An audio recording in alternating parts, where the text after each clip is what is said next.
రాజ్ తరుణ్ గారు. సో ఇందాక నుంచి వెయిట్ చేస్తున్నాం మీ గురించి. ఇక్కడే ఉన్నా కదా. అయ్యో మీరు మాట్లాడతారని సినిమాలో కాబట్టి ఇక్కడ. అందరికీ నమస్కారం అండి. ముందుగా ఇక్కడికి విచ్చేసిన మీడియా మిత్రులందరికీ thanks lot for coming. And cinema చూసిన వాళ్ళందరూ కూడా I hope you enjoyed the film. So Chiranjeeva, ముందుగా Aadi bro, Raghav garu and Rampi, thanks lot మమ్మల్ని సపోర్ట్ చేయడానికి వచ్చినందుకు. చాలా టైట్ షెడ్యూల్ ఉన్నా సరే వచ్చారు. So thank you very much. And Chiranjeevi cinema ముందు టేస్టీ తేజ చేతులు నొక్కుతున్నాయని చెప్పాడు కదా, ఎదురుగా ఫుడ్ లేదు కాబట్టి నొక్కుతున్నాయేమో. But thanks lot darling. ఇది చేసిన ప్రతిసారి కూడా ఎంజాయ్ లాట్. అది ఇంటర్వ్యూ అయినా సరే, షూటింగ్ అయినా ఏదైనా సరే. So thank you very much. And Sanjay bro, thanks a lot. ఈ సినిమాలోని కలిసి యాక్ట్ చేసినందుకే కాదు, ఇంకా చాలా వాటికి కూడా we both know that personally. Thank you very much. Thank you. And మామూలుగా సినిమా చేసినప్పుడు చేస్తాం, అందరూ ఆర్టిస్టులు చేస్తాం, అంతా చేస్తాం. బట్ కిరీటితో చేయడం it's very special for me. ఉయ్యాల జంపాల తర్వాత ఇన్నేళ్ళ తర్వాత మళ్ళీ ఈ సినిమాలో కలిసి చేసాం. నెక్స్ట్ అసలు గ్యాప్ రాకుండా వరాసగా చేస్తూనే ఉంటాం. అండ్ టు బి ఆనెస్ట్, ఎప్పుడో 2 yearsకో లేకపోతే 5 years ఒకసారి కలిసినా సరే ఏదో నిన్న కలిసి మాట్లాడుకుంటుంటుంది కిరీటితో ఎప్పుడు కూడా. So thank you darling, thanks lot for being a part of this film.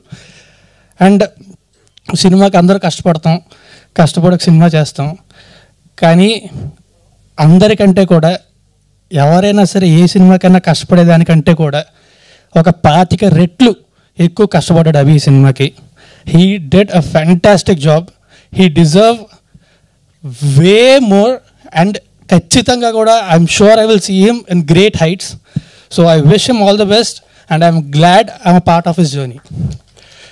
And Aha వాళ్ళకి ఇది ఫస్ట్ టైం కాదు, ఒరే బుజ్జిగా యాక్చువల్లీ థియేటర్కి వద్దాం అనుకున్నాం. బికాస్ ఆఫ్ లాక్డౌన్ మాకు ఓటీటీకి వద్దాం అనుకున్నప్పుడు the best option we got was Aha. So we were really glad ఆహాలో వచ్చినందుకు. అండ్ ఆ తర్వాత మళ్ళీ I'm doing Chiranjeevi with Aha. So I'm very glad that I'm part of this film and especially your team. So thanks a lot. November 7th Chiranjeevi ఆహాలో వస్తుంది. So subscribe చేసుకొని ఆహాలో మాత్రమే చూడండి. పైరసీని మాత్రం అస్సలు ఎంకరేజ్ చేయొద్దు. ప్లీజ్ సబ్స్క్రైబ్ టు ఆహా అండ్ వాచ్ ఇట్ ఆన్ ఆహా on November 7th. I'm sure అందరూ కూడా ఖచ్చితంగా ఎంజాయ్ చేస్తారు. అండ్ ఫ్యామిలీస్ అందరూ కూడా హ్యాపీగా కలిసి చూడగలిగే సినిమా ఇది. So please watch it on November 7th only on Aha. Thank you very much. Raj Tarun garu, ఒక చిన్న క్వశ్చన్. సో సినిమా టీజర్ ట్రైలర్లో మాకు కనిపిస్తోంది కాన్సెప్ట్ వెరీ డిఫరెంట్ అని. సో బేసిక్గా మేము ఇలాంటి కాన్సెప్ట్ కొరియన్ సిరీస్లోనో లేకపోతే వీటిలో ఎక్కువగా చూస్తూ ఉంటాము. సో అలాంటిది తెలుగులో రావడం ఇట్స్ వెరీ హ్యాపీ. సో ఎలా అనిపించింది దాని గురించి ఒకసారి? అంటే అభి ఫస్ట్ నాకు ఐడియా చెప్పినప్పుడే చాలా చాలా కొత్తగా అనిపించింది. సో అంటే మనం ఏదో మామూలుగా కంటైన్మెంట్ చూస్తాం, ఎమోషన్ చూస్తాం, బట్ ఒక చాలా కొత్త పాయింట్ తీసుకొని దాన్ని చెప్పినప్పుడు will get very excited. So అప్పటి నుంచి కూడా ఇప్పటిదాకా I'm very excited about it. And yeah, thank you so much. So పండగ వచ్చేసింది, అసలైన పండగ. అనిల్ రావిపూడి గారు హియర్. వెల్కమ్.